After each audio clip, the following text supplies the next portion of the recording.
Okay, so sometimes when we're talking about functions, a lot of textbooks will use an example of what they call like a function machine.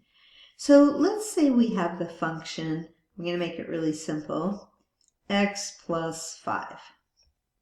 So then we have some input, where we have, oh my gosh.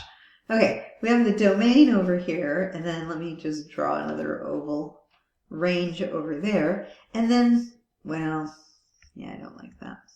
Okay, let me draw it over here, the range. And then we'll put the machine, okay, like a little box here, x plus 5.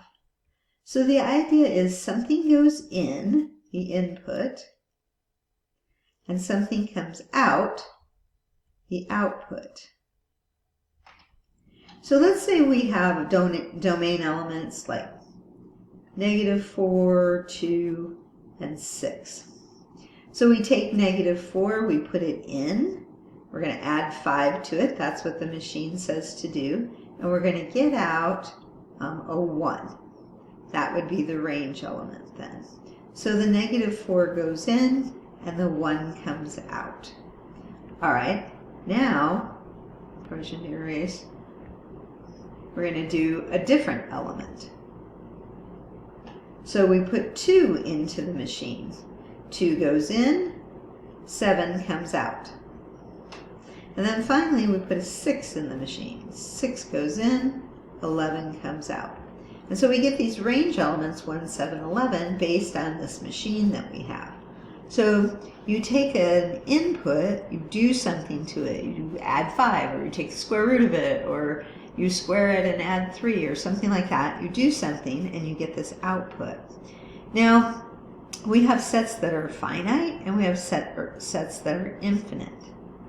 This function that we just did over here, this little machine idea, we had 3 inputs, 3 outputs, we had 3 ordered pairs, and so we could simply write them as -4, 1, 2, 7, and 6, 11. Right?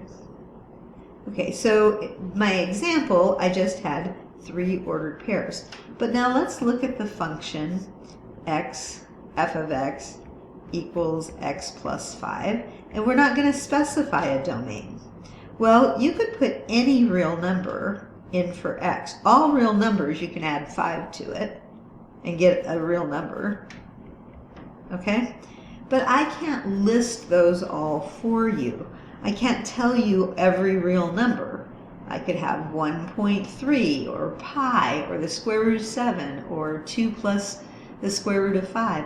All of those, I should list these ones I'm telling you. What did I say? 1.3 and pi and the square root of 7 and 2 plus the square root of 5. All of those are real numbers. They're examples, but I can't list all the real numbers for you. I can draw a number line. It's called the real number line, and that represents all real numbers. I can use my interval notation and say all real numbers are from -infinity to infinity. And that's what we're talking about with interval notation. In this case, for this example here, I could say the domain is -infinity to infinity. And actually the range is also -infinity to infinity. Because you could get any number out. If you just subtract 5 from the output, you'd have the input to put in. Okay? So maybe that's a little too advanced. Let's just talk a little bit of review for the interval notation.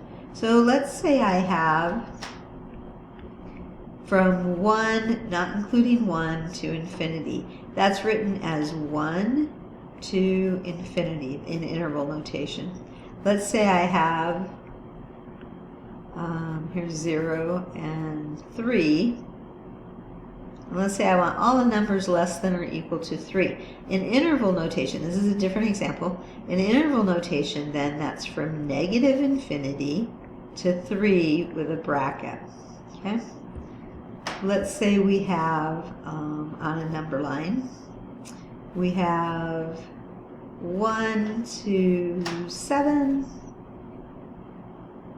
including the 1 but not the 7. And then let's say we have from -3 to on down. Okay, let's see, let's make it a bracket. Okay, we'll include the -3. Then that's written as -infinity to -3 bracket, just as I say that, square bracket, union, and then bracket 1 to 7 with a parenthesis. That's how you'd write it in interval notation. Now we're going to be putting our answers for the most part in interval notation, so we'll get some practice with this.